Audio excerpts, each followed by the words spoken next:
ጤና ይስጥልኝ እንደምን ዋላችሁ ክቡራን ተመልካቾቻችን። አሁን የዜና ኢትዮጵያ ቢዝነስ ዘገባዎች ወደ እናንተ ይደርሳሉ። አብራችሁን ቆዩ።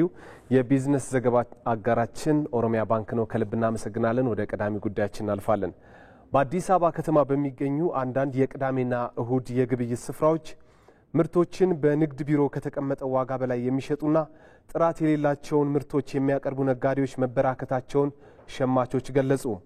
የአዲስ አበባ ንግድ ቢሮ በበኩሉ ምርቶች ጥራታቸውን የጠበቁ እንዲሆኑና በተገቢው ዋጋ እንዲሸጡ ቁጥጥር እያደረገ እንደሚገኝ ገልጾ ሸማቾች በቢሮ በተቀመጠው ዋጋ ብቻ በመሸመት ኃላፊነታቸውን እንዲወጡ ጠይቋል። ኤዶም አማረ በዚህ ጉዳይ ላይ ተጨማሪ አላት። የቅዳሜና እሁድ ገበያዎች ዋጋ ማረጋጋትና የኑሮ ጫና መቀነስን ዓላማ አድርገው የተጀመሩ ናቸው። ይህ ቢሆንም አንዳንድ ነጋዴዎች እንሸጥበታለን ብለው ከለጠፉት ዋጋ በድብቅ በእጥፍ እየሸጡ መሆኑ አማሮናል ሲሉ ኢቲቪ ያነጋገራቸው አስተያየት ሰጪዎች ገልጸዋል። ተለጥፎም የሚሰሩ ነጋዴዎች አሉ። የአምስት ብር እና ከዛም በላይ ማግኘት የሚፈልጉ ደግሞ አንዳንድ ነጋዴዎች እንዳሉ ነው። ግን እኔ አይቼ ነው በተለጠፈው ዝርዝር ዋጋ መሰረት ነው ሞር መገዛው። እንደውም እስከ ማጣራት እስከ መጋጨት የደረስኩበት ሁኔታዎችም አሉ። ለምን ተለጠፈው እያለ ከዚህ በላይ ለምን ታጠይቃለህ የሚል ነገር ነበርና መጨረሻ ላይ የወሰድነው እርምጃ የሚመለከተው ጋር እንሄዳለን የሚል ነገር ስለሆነ ነው በዛ ዝርዝር መሰረት የሰጠው ተስተናግጃለሁ። ሌሎችም እንደውም ጥሩ ተምሳሌት ነው ብዬ አስባለሁ። በአዲስ አበባ ንግድ ቢሮ በንግድ ቁጥጥር ዘርፍ ምክትል ቢሮ ኃላፊ ስመኛው ተሾመ እነዚሁ የቅዳሜና እሁድ ገበያዎች የተቋቋሙበት ዋነኛ ዓላማ ሸማቾች በተለይም የግብርና ምርቶችን በተመጣጣኝ ዋጋ እንዲያገኙ ታስቦ በመሆኑ እንደዚህ አይነት ህገወጥ ተግባር ላይ የተሰማሩ ነጋዴዎች ላይ እርምጃ እየወሰድን እንገኛለን ብለዋል። አምራቹንና ሸማቹን በቀጥታ ለማገናኘት እንዲረዳ የኑሮ ውድነቱን ለማረጋጋት እንዲያስችል የቅዳሜና እሁድ ገበያዎች አሉ። ስለዚህ ዋነኛው ዓላማ አምራቹንና ሸማቹን የማገናኘት ነው። ይሄንን ዋጋውን ደግሞ በንግድ ቢሮ በኩል ተወስኖ በዛ ዋጋ በተለጠፈው ዋጋ እንዲሸጡ ነው የሚደረገው ማለት ነው። ስለዚህ አብዛኛዎቹ በዚህ መልኩ ይሰራሉ። ነገር ግን አንዳንድ ጊዜ ተቆጣጣሪዎች በማይኖሩበት ጊዜ እንደዚህ አይነት የዋጋ ጭማሪ የሚያደርጉ እዛው ላይ አምራቾች አቅራቢ መሆን ሲገባቸው አንዳንዴ ቸርቻሪዎች በሚኖሩበት ጊዜ ቸርቻሪዎቹ ጨምረው ለማትረፍ ስለሚሞክሩ እንዲህ አይነት ነገር ያጋጥማል። እንደዚህ አይነት ነገር አጋጥሞ ማስጠንቀቂያ የተሰጣቸው አሉ፣ ከተስስር ይወጡ አሉ። አሁን ባለፉት የተወሰኑ ወራት እንኳን ወደ 149 የሚሆኑ በዚህ አይነት እርምት የተወሰደባቸው አሉ ማለት ነው። በቅዳሜና እሁድ ገበያ ላይ ተሳታፊ የሆኑ ነጋዴዎች ለሸማቾች በተመጣጣኝ ዋጋ ምርቶችን ለማቅረብ ተስማምተው በመሆኑ ይህንን በተግባር ላይ ለማያውሉ ነጋዴዎች ቢሮ ማስጠንቀቂያና እርምጃዎችን እንደሚወስድና እየወሰደም እንደሆነ ኃላፊው ተናግረዋል። ዋጋው ማረጋጋት ላይ ሚናቸው ዝቅተኛ የሆኑትን በማስወጣት በምትካቸው ፖቴንሻል የሆኑ አቅም ያላቸው በተረጋጋ ለህብረተሰቡ በተረጋጋ ዋጋ ማቅረብ የሚችሉ እንዲገቡበት የማድረግ ስራ እየተሰራ ነው። አሁንም እየተሰራ ነው ያለው ማለት ነው። ይሄንን አጠናክረን እንቀጥላለን። ከዛው ቁጥጥርና ክትትላችን ይበልጥ ተጠናክሮ የሚቀጥልበት ሁኔታ ይኖራል። በዋናነት ግን የህብረተሰቡ ተሳትፎ ወሳኝ ነው።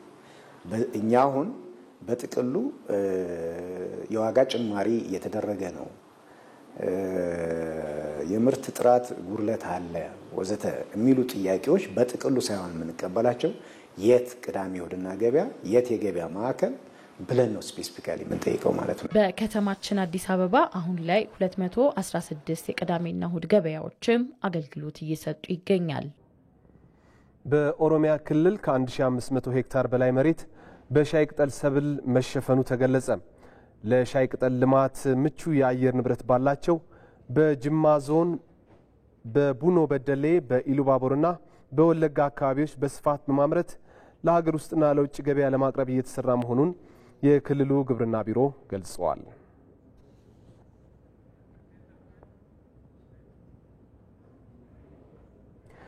እዚሁ ጉዳይ ላይ ቆይታ እናደርጋለን። ክቡራን ተመልካቾቻችን በጉዳዩ ላይ ተጨማሪ መረጃ ልታደርሰን ባልደረባችን ራሄል አብደላ ከጅማ በቀጥታ መስመራችን ላይ ትገኛለች። ራሄል እንደምን ውለሻል? እስኪ በኦሮሚያ ክልል የሻይ ቅጠል ምርታማነትን ለማሳደግ እየተሰሩ ያሉ ስራዎች ምን ይመስላሉ የሚለው መረጃ አድርሽን። አመሰግናለሁ። እንግዲህ ቀደም ሲል አንተም እንደጠቀስከው በኦሮሚያ ክልል በተለያዩ አካባቢዎች በጅማ ዞን በቡኖ በደሌ በኢሉባቡርና በወለጋ አካባቢዎች የሻይ ቅጠል ምርት ላይ በስፋት የተሰሩ ይገኛል።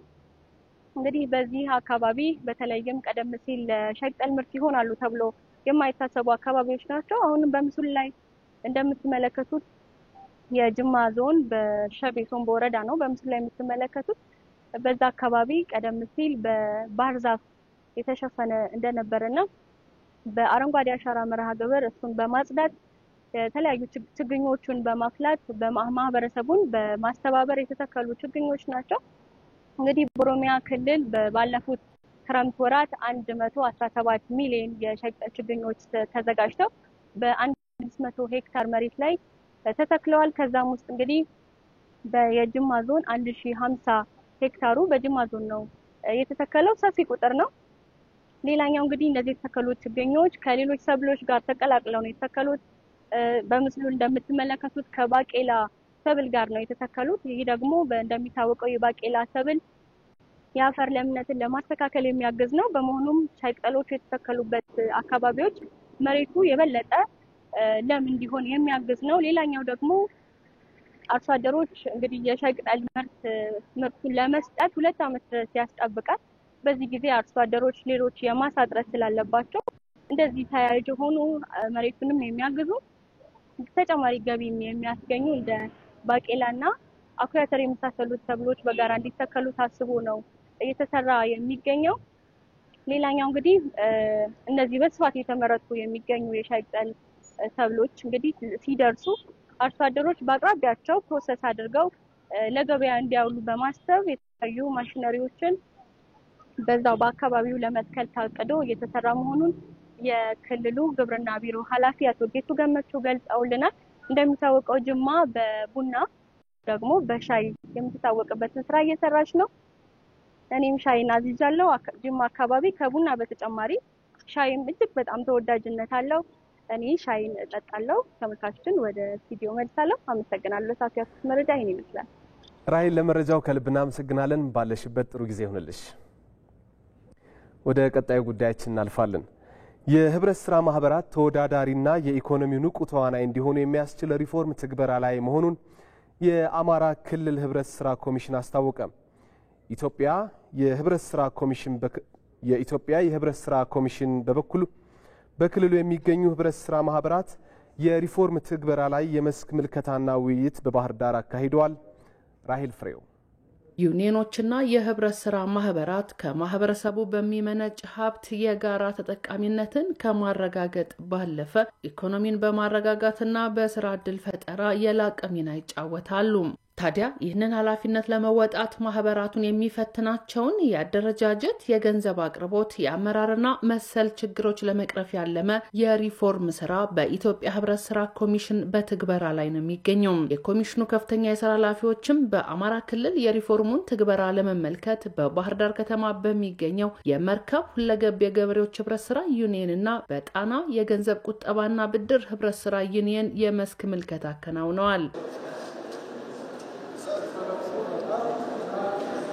በኮሚሽኑ የተተገበረው ሪፎርም የህብረት ስራ ማህበራቱን ችግሮች በጥናት በመለየት ላይ የተመሰረተ ስለመሆኑ የኢትዮጵያ ህብረት ስራ ኮሚሽን ምክትል ኮሚሽነር ያነሳሉ። ሪፎርሙ ላይ መቀየር አለባቸው ያልናቸው የአደረጃጀት ስራዎች አሉ፣ የአሰራርና የአመራር ስራዎች አሉ፣ የፋይናንስ አቅም የፋይናንሻል ቪያቢሊቲ ችግሮች መቀረፍ አለባቸው ተብሎ ተለይቷል። አሰራሮች፣ መመሪያዎች፣ የህግ ማቀፎች በአጠቃላይ መቀየር አለባቸው የሚል ይዘናል። ስለዚህ ቢዝነስ ተኮር መሆን አለባቸው፣ ኢንተርፕራይዝ ባህሪ ማገንባት አለባቸው ተብሎ እነዚህ 5 መሰረታዊ ችግሮች ይዘን ነው ወደ ለውጥ የተገባው። በአማራ ክልል የሚገኙ የህብረት ስራ ማህበራት ችግሮቻቸው ተቀርፈው ውጤታማነታቸውን እንዲያሳድጉ የሚያግዝ ሪፎርም ስለመከናወኑ የክልሉ ህብረት ስራ ኮሚሽን ኮሚሽነር አቶ ጌትነት አማረ ገልጸዋል። ሪፎርሙ ተጀምሮ ጀምሮ ኦልሞስት 5000 በላይ የህብረት ስራ ማህበራትን ዩኒየኖችን ሁሉንም ደረጃቸው መለየት ችለናል።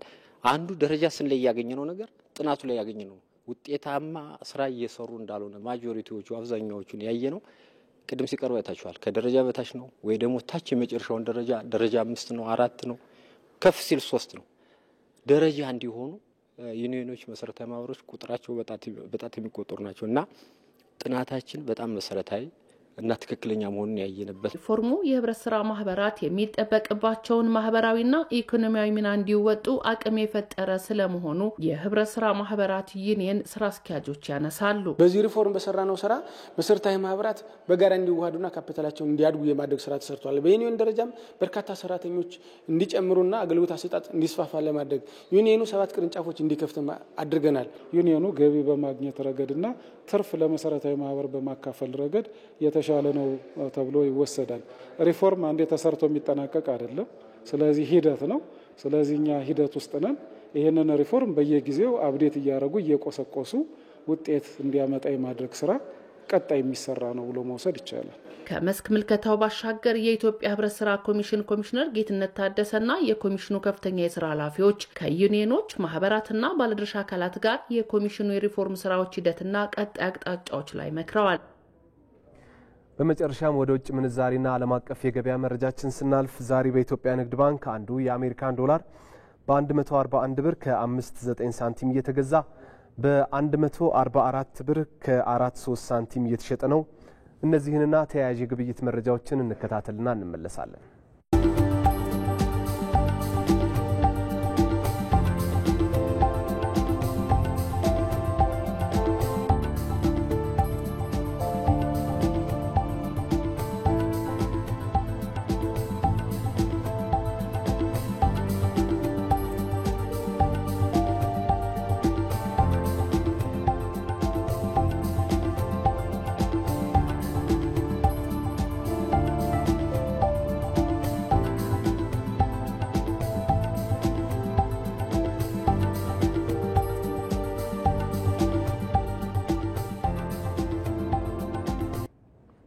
ክቡራን ተመልካቾቻችን የሰዓቱ የቢዝነስ ዜና በዚሁ አበቃ። ስለተከታተላችሁን ከልብ እናመሰግናለን። በያላችሁበት ጥሩ ቀን ይሁንላችሁ።